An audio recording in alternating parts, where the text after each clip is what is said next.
এ যুবক ভাইরা তোমাদেরকে বলে দিয়ে যায়, এই চরিত্র পরিবর্তন করার জন্য আল্লাহ নবী দিন দুনিয়ার বাদশা হাবিবের অনুসারী হতে হবে। কেন আমার আল্লাহ জানিয়ে দিয়েছে, ইন্নাকা লা খুলুকিন আযীম। এ আমার বান্দা বান্দিরে, এই দুনিয়া জমিনে আমি আল্লাহ আমার হাবিবকে তোমাদের জন্য মডেল করে পাঠালাম, চরিত্রওয়ালা করে পাঠিয়ে দিলাম। আমার হাবিবের চরিত্র যদি তোমাদের জীবনে থাকে, অবশ্যই আমি আল্লাহ তোমাদের জাহান্নামী বানাবো না, তোমাদের জন্য জান্নাতের দরওয়াজা খোলা থাকবে। এ যুবকেরা, এ নবীর গুণান শুনে রেখে দিও, এই চরিত্র দিয়ে ইসলাম প্রচার হয়েছে। জোর করে কাউকে ইসলাম প্রচার করানো হয়নি, ছুরির আঘাত দেখিয়ে, বন্দুকের গুলি দেখানোর ভয়েতে কাউকে জোর করে ইসলামের প্রচার করা হয়নি। আমার নবী পাকের চরিত্র দিয়ে ইসলামের প্রচার প্রসার হয়েছিল। এই যুবকেরা, বুখারী শরীফের হাদিসের কথা একটু আপনাদেরকে শুনিয়ে দিয়ে যায়। আমার নবী পাক একদিন সফর থেকে ফিরে আসতেছে। আল্লাহ নবী আসতে আসতে হঠাৎ করে আমার নবীর বিশ্রাম লাগলো। আমার নবী পাক আরাম করতে লেগেছে একটা খেজুরের গাছের নিচে। ওই জায়গায় আমার নবী পাক চুপ করে ঘুমিয়ে পড়েছে। কিন্তু হাদিসের মধ্যে রয়েছে, আল্লাহ নবীর হাতে একটা জুলফিকার থাকতো। ওই জুলফিকার নিয়ে নবী আমার খেজুরের গাছে টাঙিয়ে শুয়ে পড়লেন। আল্লাহ নবী যখন হক কথা বলতে লেগেছে, আল্লাহ নবী যখন ন্যায়ের কথা বলতে লেগেছে, ওই জুলুমবাজীরা, ওই ইবলিস শয়তানের ছেলেরা আমার রাসূলুল্লাহকে মার্ডার করার জন্য ঘুরে বেড়াতো। কিন্তু এদিকে আমার আল্লাহ तमाम দুনিয়ার মানুষদেরকে জানিয়ে দিয়েছে, এ দুনিয়ার মানুষেরা, আমি আল্লাহ জানিয়ে দিলাম, ওয়াকুল হাক্ক ওয়া যাহাকাল বাতিল ইন্নাল বাতিলা কানা যাহুকা। আমার রাসূলুল্লাহকে আমি আল্লাহ হকের জন্য দুনিয়ায় পাঠিয়েছি। আমার হাবিব হককে প্রচার করবে, আমার রাসূলুল্লাহ ন্যায়কে প্রচার করবে। আমার হাবিবুল্লাহ দুনিয়ার কেউ মানুক না মানুক, যদি দুশমন আপনার বেড়েও যায়, পাথরের আঘাতও যদি দেয়, আপনি ঘাবড়াবেন না। কেন দুনিয়ার মানুষ আপনাকে কোনোদিন মারবে না। মারার মালিক আমি আল্লাহ, হায়াতের মালিক আমি আল্লাহ। দুনিয়ার সব মানুষ যদি বিরোধী হয়েও যায়, আমি আল্লাহ আপনার জন্য যথেষ্ট। হাতে জুলফিকার রেখা আছে। ওই সময়তে ইবলিস শয়তান আবু জাহাল তার অনুসারীরা আল্লাহ নবীকে খোঁজাখুঁজি করতে লেগেছে। যেখানে পাবো মুহাম্মদকে কুরবান করে দেবো, খতম করে দেবো, মিটিয়ে দেবো। এই যুবকেরা, আল্লাহ নবী নিঃশ্বাসের সাথে ঘুমিয়ে পড়েছে, ভরসার সাথে মুহাম্মদে ঘুমিয়ে পড়েছে। একটা দুশমন ওই দূর থেকে আমার নবীকে ফলো করে আস্তে আস্তে করে এগিয়ে আসলো। আল্লাহ নবীর জুলফিকারটাকে নিয়ে আমার নবী পাককে তুলতে লেগেছে। ইয়া মুহাম্মদ, ওঠো, আমি তোমাকে কতল করার জন্য এসেছি। আল্লাহ নবী ঘুম থেকে উঠে পড়লে, যদি ঘুমের অবস্থাতে কেউ যদি কোনো ডাকাত চোর পড়ে, কেউ যদি আপনার ঘরে বোম মারে, অবশ্যই আপনার আতঙ্ক লাগবেই লাগবে। যদি কোনো পাখি এসে জানলায় ঝটফট করে, অবশ্যই আতঙ্ক লাগবেই লাগবে। আমার নবী পাক যেই না ঘুম থেকে উঠেছে, আল্লাহ নবী ঘুম থেকে উঠে দেখছে ওই দুশমনের হাতে আমার জুলফিকার রয়েছে, আমাকেই মারবে বলে দাঁড়িয়ে রয়েছে। মুচকি মুচকি হাসা আমার নবী শুরু করে দিলেন, এ মক্কা ছেলে রে, কি জন্য তুমি আমাকে কতল করবে? না, তুমি হলে সব থেকে বড় জালেম, তুমি হলে সব থেকে বড় অন্যায়কারী, তুমি হলে সব থেকে বড় ঝগড়াদারি। তোমাকে আমরা সাপোর্ট করি না, তাই তোমাকে আমরা জীবনের মতন কতল করে দেবো। আল্লাহ নবী আমার মুচকি মুচকি হাসি হেসেছিল। ওই মক্কা ছেলেটা বলতে লেগেছে, এ মুহাম্মদ, কতল করবো, আবার তুমি মুচকি মুচকি হাসছো। আল্লাহ নবী জানাতে লেগেছে, এ মক্কা ছেলে, শুনে রেখে দে, আমি মুচকি মুচকি হাসছি এই জন্যে, কেননা তোমার দৃশ্য যেটা, এটা আমাকে হাসি লাগছে। তুমি আমাকে মারবে, এটা কি করে তুমি ভাবতে পারলে? মনে রেখে দিও, দুনিয়ায় কারোর মারার ক্ষমতা নেই রাসূলকে। কেন আল্লাহ যদি তোমার হাতে মৃত্যু রাখে হবে, তবে এটাও শুনে রেখে দিও, আমার আল্লাহ হেফাজত করবে। আর একটু জোরে হবে না? মুসলমানের ছেলে, এই মেয়ে তার পিতাকে সাথে করে নিয়ে সেও দেখি না মোবাইলের সামনে, ক্যামেরার সামনে অনেক রকমের ডিজাইন করছে। তওবা আস্তাগফিরুল্লাহ, এটাকে চরিত্র বলা হয়? চরিত্রের আধার হিসেবে, চরিত্রের পথ প্রদর্শক হিসেবে আল্লাহ একজনকে পাঠিয়েছেন, তিনি হলেন মুহাম্মদুর রাসূলুল্লাহ। সমাজকে আদব আর শৃঙ্খলের মধ্যে যদি রাখতে হয় তাহলে রসুলের চরিত্র দিয়ে এই সমাজটাকে ঠান্ডা করা যাবে। আমাদের এই পশ্চিম বাংলার ভারতবর্ষের জাতির জনক বলে একজন ছিলেন, তেনার নাম কি? মহাত্মা গান্ধী। ইতিহাসের পাতায় আছে যে মহাত্মা গান্ধী বলেছিলেন যে আমি অনেক মনীষীর জীবন পড়েছি, কিন্তু মোহাম্মদ মুস্তফার জীবন পড়েছি। আমি আমার মোহাম্মদ রসুলের জীবন পড়ে এটাই অনুভব করেছি, অনুতৃপ্তি লাভ করেছি যে সমাজে একমাত্র মানুষকে একটাই চরিত্র দিয়েই সমাজকে সভ্য করা যাবে, সেটা হলো মুস্তফা জানে রহমতের চরিত্র। মহাত্মা গান্ধী বলেছে, বই আমার কাছে আছে, একজন ইহুদির ছেলে একটা কিতাব লিখেছিল, দ্য 100। ওই 100 কিতাবের মধ্যে সারা পৃথিবীর সমস্ত মনীষীদের জীবনী লিখেছিল, কিন্তু সব জীবনীর ঊর্ধ্বে উপরে একজনের নাম প্রথমে দিয়েছিলেন। তেনাকে জিজ্ঞাসা করা হলো, এই রসুলের নামটাকে আপনি প্রথম দিলেন, তারপরে মনীষীদের নাম দিলেন কেন? তখন তিনি বলেছিলেন যে সমাজকে সভ্য যদি করা যায় তাহলে একটা মনীষীর চরিত্রই যথেষ্ট, ওই মনীষীকে আমিও ভালোবাসবো না, এটা হতে পারে না। সব মনীষীদের জীবনী দেখেছি কিছু না কিছু ভুল আছে। মুহাম্মদ রসুলের টোটাল 63 বছরের জীবনে 23 বছরের নবুয়াতে কোন একটা ভুল আমি খুঁজে পাইনি। সেই নবীর উম্মত, আমরা নবীর উম্মত হয়ে হক আদায় করছি। মুসলমানের ঘরের ছেলে তো হক আদায় করছি। কি করে হক আদায় করছি? মারামারি করে। কি করে হক আদায় করছি? ভাই ভাই ঝগড়াঝাটি করে। কি করে হক আদায় করছি? ইমাম সাহেব মুসল্লি পেটাপেটি শুরু করে। কি করে হক আদায় করছি? নিজের স্ত্রীকে স্বামী হয়ে মেরে। কি করে হক আদায় করছি? নিজের কন্যাকে, নিজের ছেলেকে উদুম মারছি। এগুলো হক আদায় হচ্ছে। বাজারে গিয়ে প্রকাশ্যে গালাগালি, মারামারি, খিস্তাখিস্তি, হক আদায় হচ্ছে। এত সহজ নয়। হক আদায় করতে গেলে আপনাকে মুহাম্মদ রসুলের চরিত্রের উপরে টিকে থাকতে হবে, তবে হক আদায় হবে। চরিত্র পরিবর্তন করতে গেলে রসুলকে ধরুন না। আজকের সময়তে যে চরিত্র আমরা দেখতে পাচ্ছি, আগামী দিন দেখবেন বাপেদের হয়তো ছেলেরাই মার্ডার করতে শুরু করবে। আমি বলে দিয়ে যাচ্ছি, যা পরিস্থিতি আসছে, এই পরিস্থিতিতে আবার ছেলেরা বড় হয়ে হয়তো বুড়ো বাপকেও গলা টিপে মারবে। এই তো শোনেননি কিছুদিন আগে একটা ছেলে তার মাকে হত্যা করেছে। একটা ছেলে তার মাকে হত্যা করেছে, আবার মাও কেমন নিষ্ঠুর দেখুন, একটা ছেলেকে ছোট্ট বাচ্চা গলা টিপে মেরে দিয়েছে। যেমন ওটাও হয়েছে তেমন এটাও হয়েছে। তাহলে বলুন আপনারা, এই থেকে দূরে সরার জন্য রসুলকে প্রকৃতপক্ষে ধরার দরকার আছে না নাই? নবীর চরিত্রের উপরে থাকলে অবশ্যই আল্লাহর রহমত দিয়ে আল্লাহ আপনাদেরকে হেফাজত করবে, কিন্তু চরিত্র বদলাতে গেলে এই মাহফিলে আপনাকে আশা লাগবে, মসজিদে আপনার সম্পর্ক করা লাগবে। দাদা হুজুর পীর কেবলার ভক্ত মুরিদ আপনারা, দাদা হুজুর পীর কেবলার মাঝারে গিয়ে একটু দোয়া চাওয়া লাগবে। 5 হুজুর কেবলার মাঝারে গিয়ে দোয়া চাওয়া লাগবে। হাজী মুস্তাফা মাদানির দরবারে গিয়ে একটু দোয়া চাওয়া লাগবে। আল্লামা বশির হাকি রহমাতুল্লাহ আলাইহি এর দরবারে গিয়ে একটু দোয়া চাওয়া লাগবে। কেন? নিগাহ বদল দেতি হ্যায় ওলি কে লিয়ে।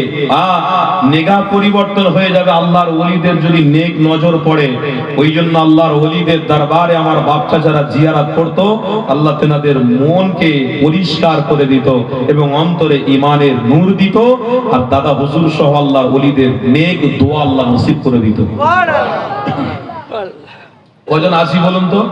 তাই চল না দাদা হুজুর পীর কেবলার মাজারে যাবো, একটু জিয়ারত করে। ভাই বলিস নি, কাজ খুব, যেতে পারবো না। চল না একটু আল্লামা হুজুরের মাজার জিয়ারত করে। ভাই ওসব বলিনি, কাজ প্রচুর। কাজের বাহানা দেখিয়ে আপনি ভালো কাজটাকে ছেড়ে দিচ্ছেন। আপনি জানেন এই কাজ করতে করতে করতে করতে এমন পর্যায়ে আপনি পৌঁছে যাবেন, তক্তপোষের উপরে শুধু শুয়ে থাকবেন, ওঠার মতো ক্ষমতা আল্লাহ আপনাকে দেবে না। চোখের পানি ফেলবেন, পঙ্গু হয়ে যাবে, হাত বেঁকে যাবে, মুখ টেরা হয়ে যাবে, চোখ কানা হয়ে যাবে, চোখতবসের উপরে শুয়ে শুয়ে শুধু হাসাহাসি করবেন। কই রে, আমাকে নিয়ে একটু যাবিনি, আমি একটু মসজিদে যাব, নিয়ে যাবিনি? তো মসজিদে যাওয়ার আগে যদি একটা মানুষ 3 বার পায়খানা করে ফেলে তো কোন ছেলে নিয়ে যাবে? পায়খানা যদি লুঙ্গিয়ে করে ফেলে কোন ছেলে নিয়ে যাবে মসজিদে?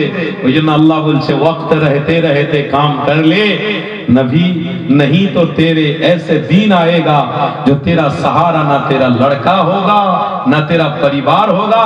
तू कर ले रब को राजी, रसूल को मोहब्बत कर ले, मैं तेरे लिए जन्नत इंतजार कर रखा।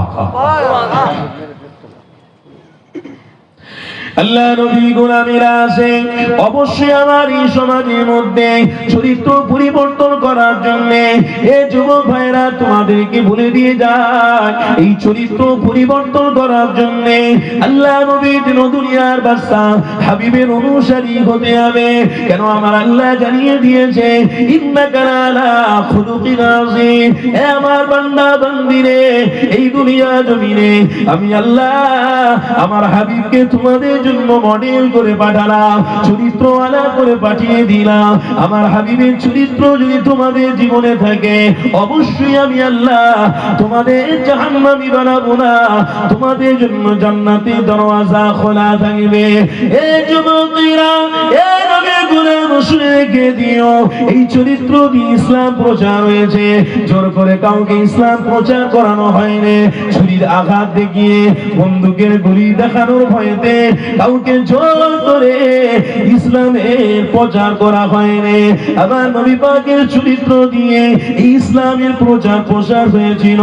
এই যুবকেরা, বুখারী শরীফের হাদিসের কথা একটু আপনাদেরকে শুনিয়ে দিয়ে যায়। আমার নবী পাক একদিন সফর থেকে ফিরে আসতেছে, আল্লাহ নবী আসতে আসতে হঠাৎ করে আমার নবীর বিশ্রাম লাগলো। আমার নবী পাক আরাম করতে লেগেছে একটা খেজুরের গাছের নিচে। ওই জায়গায় আমার নবী পাক চুপ করে ঘুমিয়ে পড়েছে। কিন্তু হাদিসের মধ্যে রয়েছে আল্লাহ নবীর হাতে একটা জুলফিকা থাকতো, ওই জুলফিকা নিয়ে নবী আমার খেজুরের গাছে টাঙিয়ে শুয়ে পড়লেন। আল্লাহ নবী যখন হক কথা বলতে লেগেছে, আল্লাহ নবী যখন ন্যায়ের কথা বলতে লেগেছে, ওই জুলুমবাজীরা, ওই ইবলিস শয়তানের ছেলেরা আমার রাসূলুল্লাহকে মার্ডার করার জন্য ঘুরে বেড়াতো। কিন্তু এদিকে আমার আল্লাহ तमाम দুনিয়ার মানুষদেরকে জানিয়ে দিয়েছে, এ দুনিয়ার মানুষেরা, আমি আল্লাহ জানিয়ে দিলাম ওয়াকুল হাক্ক ওয়া দাহাকাল বাতিল ইন্নাল বাতিলা কানা যাহুকা। আমার রাসূলুল্লাহকে আমি আল্লাহ হকের জন্য দুনিয়ায় পাঠিয়েছি। আমার হাবিব হককে প্রচার করবে, আমার রাসূলুল্লাহ ন্যায়কে প্রচার করবে। আমার হাবিবুল্লাহ দুনিয়ার কেউ মানুক না মানুক, যদি দুশমন আপনার বেড়েও যায়, পাথরের আঘাত যদি দেয়, আপনি ঘাবড়াবেন না। কেন দুনিয়ার মানুষ আপনাকে কোনোদিন মারবে না। মারার মালিক আমি আল্লাহ, হায়াতের মালিক আমি আল্লাহ। দুনিয়ার সব মানুষ যদি বিরোধী হয়েও যায়, আমি আল্লাহ আপনার জন্য যথেষ্ট। আমার রাসূলুল্লাহ বিষয়ে আল্লাহ জানাতে লেগেছে, আমার হাবিবুল্লাহ ইসলামের কাজ আপনি ফুলদমে চালু করে দেন, ইসলামের প্রচার প্রসার আপনি চালু করে দেন। কেন এই হকের রাস্তার উপরেই আমি আল্লাহ জান্নাত দেব। কেন দুনিয়ায় মানুষদেরকে পাঠিয়েছি, আমার একটা উদ্দেশ্য আছে, যেমন আপনাদের উদ্দেশ্য রয়েছে। একটা দোকান যেমন খুলবো, ওই দোকানে আমি দোকানদারি করে খাওয়া দাওয়া করব। শিক্ষা যখন অর্জন করেছি, চাকরি যদি আমার জীবনে হয়, আমার জীবন ধন্য হয়ে যাবে। প্রত্যেক মানুষের এক একটা করে উদ্দেশ্য রয়েছে। আমার আল্লাহ এই বান্দাকে দুনিয়া জমিনে পাঠিয়েছে, তার একটা উদ্দেশ্য রয়েছে। কি উদ্দেশ্য রয়েছে? আল্লাহ কোরআনের মধ্যে জানিয়ে দিয়েছে, ইন্নাকা লাআলা খুলুকিন আযীম। উদ্দেশ্য আমার নবী দিয়ে আমার হাবিবের অনুসারীদেরকে সঠিক পথ দেখিয়ে জান্নাতি বানিয়ে দেব, খলাকাল ইনসান করে পাঠাবো। তাদের রুজিও আমি আল্লাহ দেব, ধন সম্পদ সবই দেব। হাতও দেবো খাওয়ার জন্য, এই হাতও দেবো কোরআন তেলাওয়াতের জন্য, আমি জবানও দেবো কথা বলার জন্য, এই জবানও দিয়েছি আমি আল্লাহ দরুদ শরীফ পড়ার জন্য। আমি আল্লাহ মাথার এক একটা ক্ষুদ্রতা দেব, এই তারও দিয়েছি বিবেক বিবেচনা করে ইনকাম করার জন্য। কিন্তু এই দিমাগ দিয়েছি আমি আল্লাহ আমার রাসূলুল্লাহকে মেনে নেওয়ার জন্য। এই পাও দিয়েছি আমি আল্লাহ এজন্য আমার দুনিয়ার বান্দা বান্দিরা ইনকাম করে খাবে, ছোটাছুটি করবে, কিন্তু এটা করতে যেন না যায়, হারাম না করতে যায়, জিনা না করে ফেলে, অন্যায় না করে ফেলে। আমি পা দিয়েছি আমার হাবিবের রাস্তা, ইসলামের জন্য তাসবিহ পড়তে পড়তে দরুদ পড়তে পড়তে হাঁটবে। এই যুবকেরা, উদ্দেশ্য আল্লাহর একটা, আমি আমার হাবিবকে দুনিয়ায় পাঠিয়ে দিয়েছি। আমার হাবিব দুনিয়া জমিয়ে গিয়ে দুনিয়ার তামাম মানুষকে এটাই বলতে থাকবে, হকের উপরে তোমরা এসো, ন্যায়ের উপরে এসো। এই কথাটা যখন আল্লাহ নবী বলতে লেগেছিল, আমার নবীর পাথরের আঘাত সহ্য করতে হয়েছিল, আমার নবী পাকে রক্ত ঝরেছিল, আল্লাহ নবী কি না কত কষ্ট করেছিল। আরে সেই নবী আমার ওই মক্কা জমিনে মরুভূমি এলাকায় ঘুমিয়ে পড়েছে, আল্লাহ নবীর হাতে জুলফিকার রেখা আছে।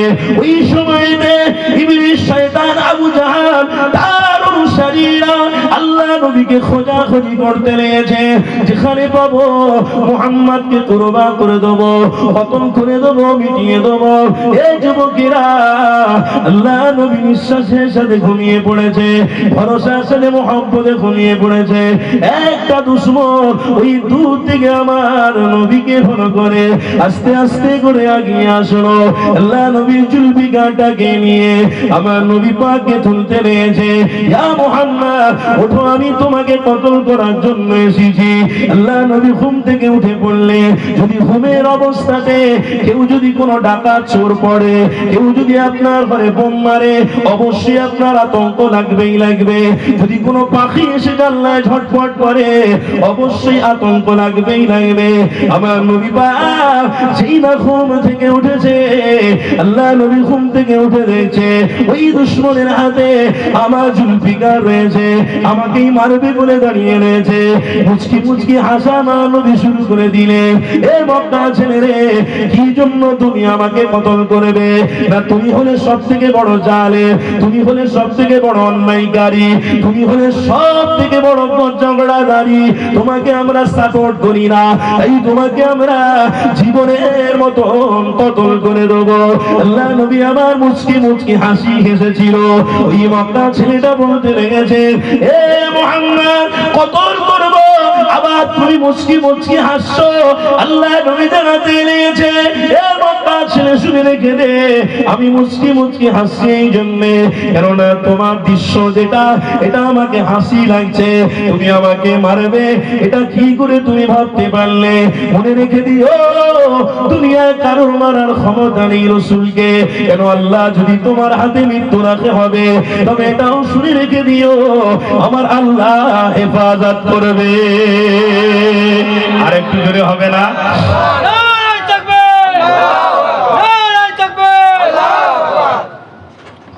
আল্লাহ হেফাজত করবে, কে বলেছেন? কে বলেছেন?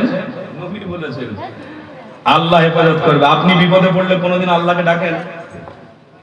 বলে হুজুর নামাজ কতদিন পড়িনি তার ঠিক নেই, আবার আল্লাহকে ডাকবো। জুম্মার নামাজ পর্যন্ত আমাদের ছেড়ে যায় অনেকে। কি গো, ঠিক বলছি না ভুল বলছি? এগুলো বলা কি আমার অপরাধ হচ্ছে নাকি? এটা আমাদের নৈতিক দায়িত্ব, কর্তব্য, এটা করতে হবে। শুধু নারীর পিছনে আর স্ত্রীর পিছনে আর মেয়েদের পিছনে আর ছেলেদের পিছনে আর ঘর বাড়ি সুন্দর গাড়ির পিছনে স্বপ্ন দেখে দেখে জীবনকে পার করলে হবে না। যে জীবন আল্লাহ দিয়েছে তার জন্য কিছু রাখতে হবে। সব কিছু করছেন, নামাজ পড়ার বেলা কেন আপনার অসুবিধা হয়? কিসের অসুবিধাটা বলুন তো? এই তো আমরা জলসা করে গিয়ে ফজরে গিয়ে নামাজ পড়ে তবে ঘুমাই, বিশ্বাস করবেন আপনি? বললে হয়তো মনে করবেন হুজুর চালাকি করছে। না, আল্লাহর শুকর আদায় করে বলছি, কেন ভয় আল্লাহর আছে। আল্লাহ নিজেই বলেছে, আমার একদল ওলামারা তারা ভয় করবে, ভয় করে চলে। সব কাজ আপনার দ্বারা সম্ভব হচ্ছে, কিন্তু নামাজের বেলা সম্ভব হচ্ছে না কেন? এটা বুঝতে হবে। আল্লাহ তার রাসূলের প্রতি ভালোবাসা, মহব্বতটা ইবলিস শয়তান অনেক দূরে সরিয়ে দিচ্ছে, এটা তার প্রমাণ। আর যদি সব কাজের ঊর্ধ্বে কাজ করার পরেও যদি আল্লাহর ঘরে গিয়ে আমি সেজদা দিই, তাহলে আপনি মনে রাখবেন আমাকে আল্লাহ কবুল করে নিয়েছে। আর আপনি যদি মনে করেন যে আমার ওর প্রতি মনোযোগ লাগছে না, তাহলে আপনাকে আবার ভালো করে শুদ্ধ হতে হবে, আপনাকে আবার আল্লাহর ওলির দরবারে যেতে হবে। কেন আল্লাহ পবিত্র কোরআনে বলেছেন আতিউল্লাহ, আমার ইতাআত করো, ওয়া আতিউর রাসূল, আমার রাসূলের ইতাআত করো। আর নবী তো এখন নেই, তাহলে কাকে ধরে নবী চিনব? আল্লাহ তাও বলে দিয়েছেন ওয়া উলিল আমরি মিনকুম, আল্লাহর ওলির দরবারে যাও, তুমি মুহাম্মদ রাসূলের পরিচয় পেয়ে যাবে। সুবহানাল্লাহ। আলেমে হাক্কানীদের সামনে বসো, নবীর পরিচয় পেয়ে যাবে। আর মসজিদে যদি নামাজ পড়তে যাও, তো ইমাম সাহেবের সাথে সম্পর্ক রাখতে রাখতে দেখবে তুমি কোনোদিন হয়তো নবীকে মহব্বত করে দিদারে মুস্তাফাও পেয়ে গেছো। এটা আমাদের বানানো তৈরি করা কথা নয়।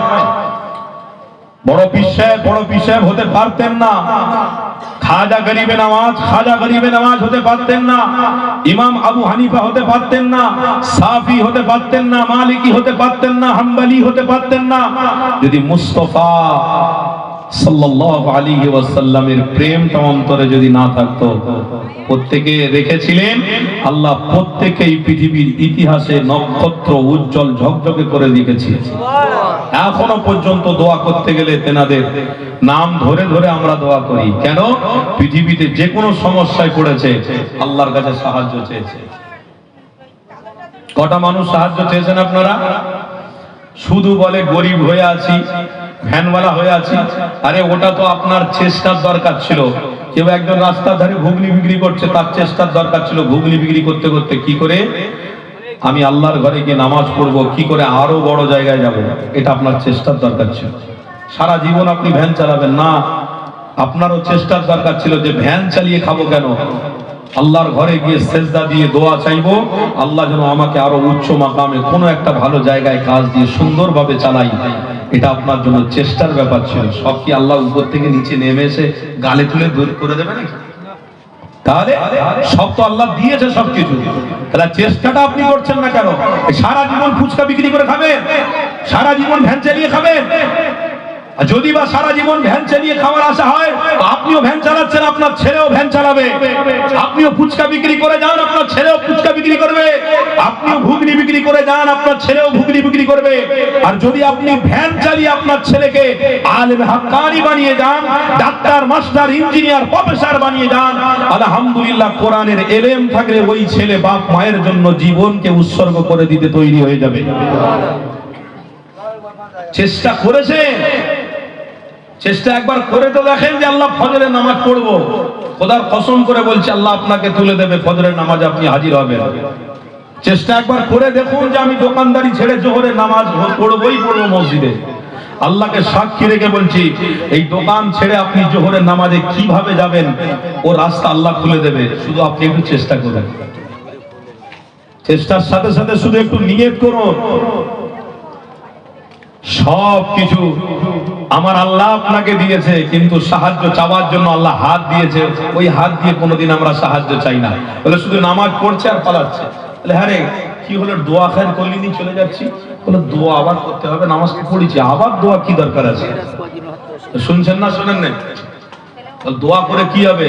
আরে ভাই, হাত দিয়েছি খেলি গপ গপ করে, একটু ভিক্ষা চাওয়ার আগে আল্লাহর কাছে একটু ভিক্ষাটা চা না। ওটার বেলা আমার হচ্ছে না ঠিক। ও কে বলেছে? কোন ইমাম তোমাকে বলেছে? বলে অমুক ইমামের অনুসারী আমি। তাহলে হাত তুলে দোয়া চাইতে হবে না। বাহ, খুব ভালো কথা না? হাত তুলে দোয়া চাইতে হবে না। আল্লাহর কাছে ভিক্ষা চাইবো না তো পৃথিবীর কার কাছে চাইবো? মালিক আমাকে সব দিল, সেই মালিকের কাছে একটু হাত তুলে দোয়া চাইবো না? তারপরে দোয়ার শেষে যে মালিক আল্লাহই বলেছেন আমার রাসূলের ইতাআত করো, সেই রাসূলের ওসিলা দিয়ে দোয়াটাকে সমাপ্ত করব যে আল্লাহ আপনার হাবিবের ওসিলা দিয়ে দোয়াটাকে কবুল করুন, লা ইলাহা ইল্লাল্লাহু মুহাম্মাদুর রাসূলুল্লাহ। এটাও বলতে গেলে আমাদের অনেকের অনেক রকম কথার আওয়াজ ওঠে। লা ইলাহা ইল্লাল্লাহু মুহাম্মাদুর রাসূলুল্লাহ বললে কি ঈমান চলে যাবে? জায়গা জমি কেউ কেড়ে নেবে? তাহলে কেন আমাদের দ্বন্দ্ব, কেন আমাদের সমস্যা? বুঝতে হবে আল্লাহ তার রাসূল নিয়ে যদি কেউ সমস্যা তৈরি করে, তার অন্তর থেকে ঈমান সরে যাচ্ছে, এটা বুঝে নিতে হবে। আর যদি লড়াই করতে চান, ঝগড়া করতে চান, তাহলে আপনার ভুল হবে, ঝগড়া করবেন না। কারণ আল্লাহ বলেছে যে আমার হাবিবকে অপমান করবে, আমি আল্লাহ তার সঙ্গে যুদ্ধ ঘোষণা দিলাম। আল্লাহর সঙ্গে আপনারা যুদ্ধ করতে পারবেন তো? তাহলে আপনার অধিকার কে দিয়েছে? লা ইলাহা ইল্লাল্লাহু মুহাম্মাদুর রাসূলুল্লাহ বলে দোয়াটা শেষ করবেন। কে মানা করার অধিকারটা দিল আপনাকে? কেন মানা করছেন? দোয়াটা চাওয়ার অধিকার আল্লাহ দিয়েছে, বান্দা সব দিয়েছি, দোয়া আমার কাছে চা, ভিক্ষা চা। কেউ একজন এসে বলছে কেন এই হাত তুলছি কেন রে? এই হাত তুলছি কেন? কে অধিকার দিয়েছে?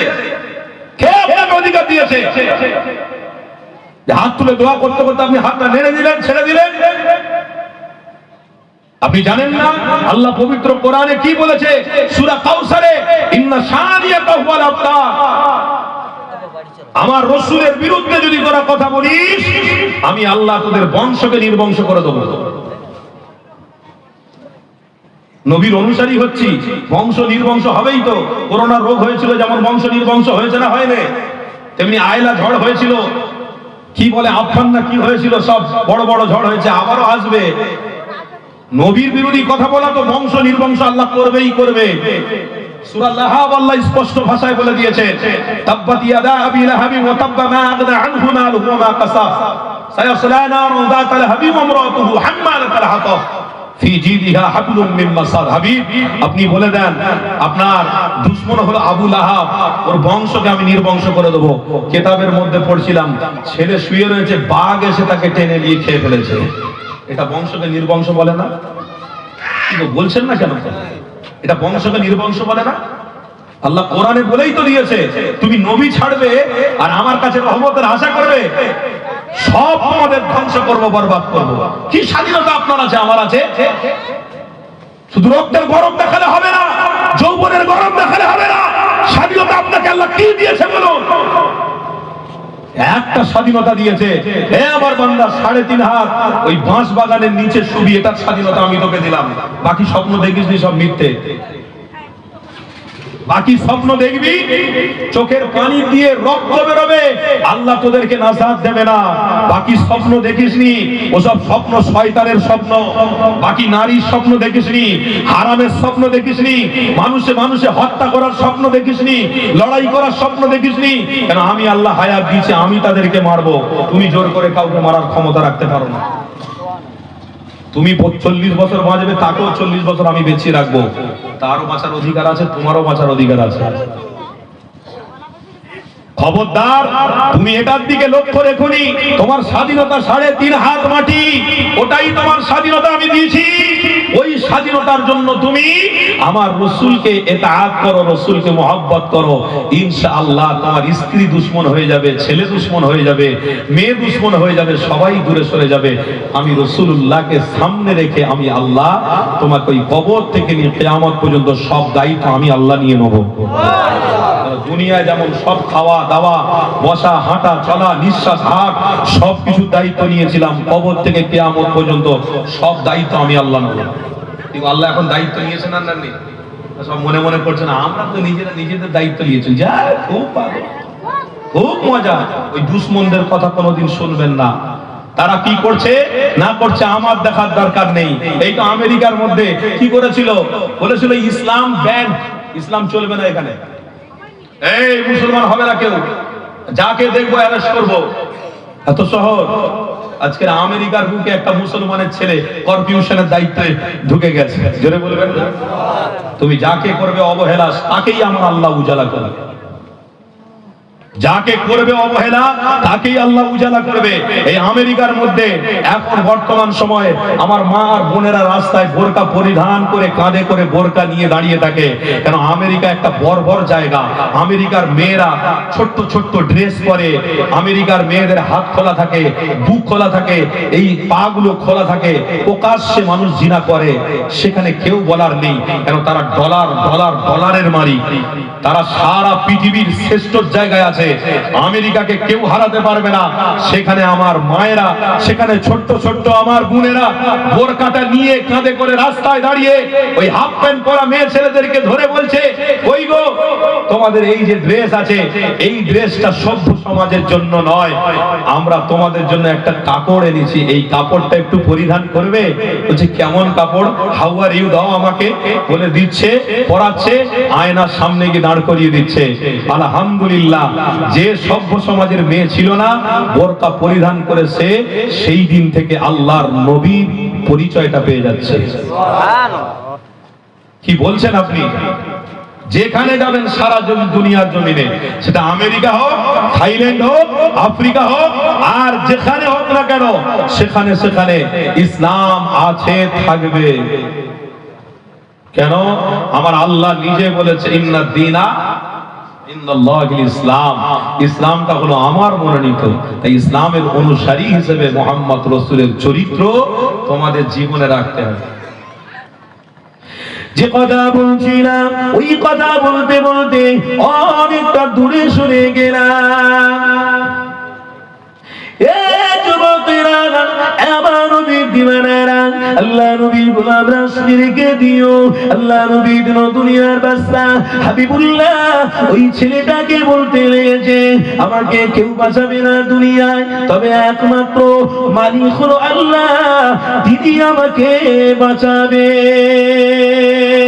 আরো জোরে বলো, এ যুবকেরা, আল্লাহ নবী যখন বলতে লেগেছে, এ যুবক মক্কার ছেলে রে, আল্লাহ আমাকে বাঁচাবে, এই কথা আমার নবীর জবান থেকে যেই না বেরিয়েছে, ওই যে ছেলেটার হাতে আমার নবী পাকের জুলফিকার ছিল, আমার নবীর জুলফিকারটা থর থর করে কাঁপতে কাঁপতে জমিনে পড়ে গেছে।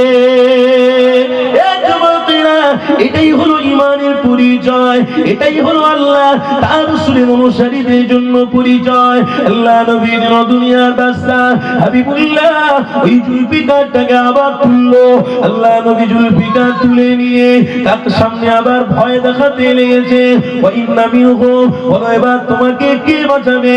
আল্লাহ নবী ওই জুলফিকার তুলে তখন ওই ছেলেটা থরথর করে কাঁপতে লেগেছে, ইয়া মুহাম্মদ, আমাকে আপনি ক্ষমা করে দেন, আর আপনার সাথে এরকম করব না, আমার দায়ও নেই বায়ও কেউ নেই, আপনি আমাকে খুনি মেরেই ফেলবে।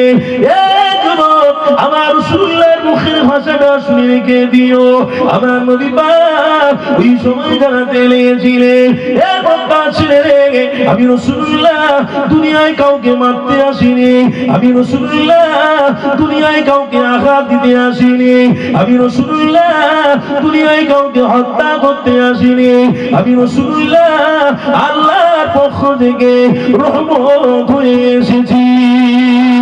আমার রাসূলুল্লাহকে আমার আল্লাহ নাজাত বানিয়েছিল, আমার রাসূলুল্লাহকে তোমার আমার জন্য মাগফিরাত বানিয়েছে, আমার রাসূলুল্লাহকে তোমার আমার জন্য জান্নাত বানিয়েছে, আমার রাসূলুল্লাহকে তোমার আমার জন্য মাগফিরাত বানিয়েছে। এই যুবকেরা, আল্লাহ নবীর অনুসারী হও, আল্লাহ নবী ছাড়া কোনো গতি চলবে না। ওয়াজাবাত লাহু শাফাআতি, আল্লাহ নবী শাফাআত করবে, তোমার আমার জন্য করবে। যদি আমার নবীর চরিত্র তোমার আমার জীবনে থাকে, আমার হাবিবের চরিত্র যদি তোমার আমার জীবনে থাকে, ইনশাআল্লাহ আল্লাহ তোমাকে হেফাজত পথে পথে করবে। ওই যুবকটার সামনে আল্লাহ নবী যখন জুলফিকার নিয়ে দাঁড়িয়ে গেল, ওই জুলফিকার দেখে ওই যুবক ছেলেটা চোখ দিয়ে পানি বইতে লাগলো। আমার নবী পাক বলতে লেগেছে, এ মক্কা যুবকে, আমি রাসূলুল্লাহ কাউকে আঘাত দিতে আসিনি, স্ব-ইচ্ছায় আমি তোমাকে ক্ষমা করে দিলাম। এ যুবকেরা, কে ক্ষমা করতে পারে? এখনকার সময় কেউ কাউকে যদি মারে, মারের বদলি মার আমরা নিয়ে নেব। কেউ যদি আমাকে টর্চার করে, টর্চারের বদলি আমরা টর্চার করে দেব। কেউ যদি আমাকে গালিগালাজ করে, অবশ্যই দাঁড়িয়ে আমরা তার বিরুদ্ধে গালিগালাজ করে দেব। কিন্তু তোমার আমার নবীকে আল্লাহ এত বড় নবী বানিয়েছে, আমার নবী এত বড় সম্মুখীন হলো, কিন্তু সেই নবী আবার ক্ষমা করে দিল। এই রকম নবী তোমাকে আমাকে আল্লাহ দাওয়াত দিয়েছে ওই নবীর অনুসারী তোমার আমার হওয়ার দরকার আছে।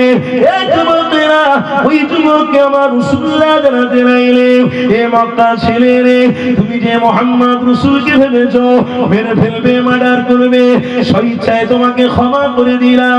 তবে হ্যাঁ, আল্লাহ হলেন সবথেকে বড় মালিক, আল্লাহ খাওয়ায়, আল্লাহ ভালো রাখে। এ মক্কা ছেলে রে, ওই আল্লাহর পক্ষ থেকে নবী হয়ে আমি এসেছি। এ মক্কা ছেলে রে, যদি প্রয়োজন হয় ওই আল্লাহ তুমিও হয়ে দাও, আল্লাহ হেফাজত করবে। এ যুবকেরা, আল্লাহ নবী বলতে রয়েছে, ঈমানদার যদি হও আল্লাহ তোমার পক্ষপাতী নেবে। ওই যুবক কোনো কথা বলল না, ইয়া মুহাম্মদ আমি ঈমান আনবো না। ওই যুবক চলে গেল বাড়িতে। বাড়িতে গিয়ে বড় চিন্তায় রয়েছে, খাওয়া দাওয়া ভালো করে করতে পারছে না। মায়ের কাছে ঘটনা বলেছে, বাপের কাছে ঘটনা বলেছে, ভাই আত্মীয় স্বজন বেরাদারের কাছে ঘটনা বলেছে। সবাই শুনে নিয়ে অবাক হয়ে বলতে রয়েছে, তার কথা শুনে আমরা মুহাম্মদ থেকে দূরে সরে রয়েছি। ওই আবু জাহালের কথা শোনা যাবে না, ওই আবু জাহালের পক্ষপাতী নেওয়া যাবে না। চলো আমরা আবার মুহাম্মাদের দরবারে যাই। এই যুবকেরা, হাদিসের মধ্যে, হাদিসের মধ্যে রিওয়ায়াত আছে, ওই যুবক তার পরিবারকে নিয়ে আল্লাহ নবীর দরবারে হাজির হলো। নবী আমার বসা ছিলেন, আল্লাহ নবী দেখে জানালেন, এই যুবক রে, সেই দিনে তোমাকে ক্ষমা করে দিলাম, আবারও তুমি কেন এসেছো? আল্লাহ নবী দিন দুনিয়ার বাদশার সম্মুখে ওই মক্কা ছেলেটা বলতে লেগেছে, ইয়া মুহাম্মদ, যেদিন থেকে আপনি ক্ষমা করে দিয়েছেন ওই দিন থেকে আমার অন্তর মনেতে চিন্তা আছে, অনেক বড় কষ্টে রয়েছি। ইয়া মুহাম্মদ, আমাকে আল্লাহর সাথে সম্পর্ক করিয়ে দাও, আমি আল্লাহর পরিচয়টা পেতে চাই। আমার রাসূলুল্লাহ সোনার হাত মোবারকটা বাড়িয়ে দিল। তার সবাই ফ্যামিলি মিলে ঈমানের কলেমা পড়ে মুসলমান হয়ে গেছে।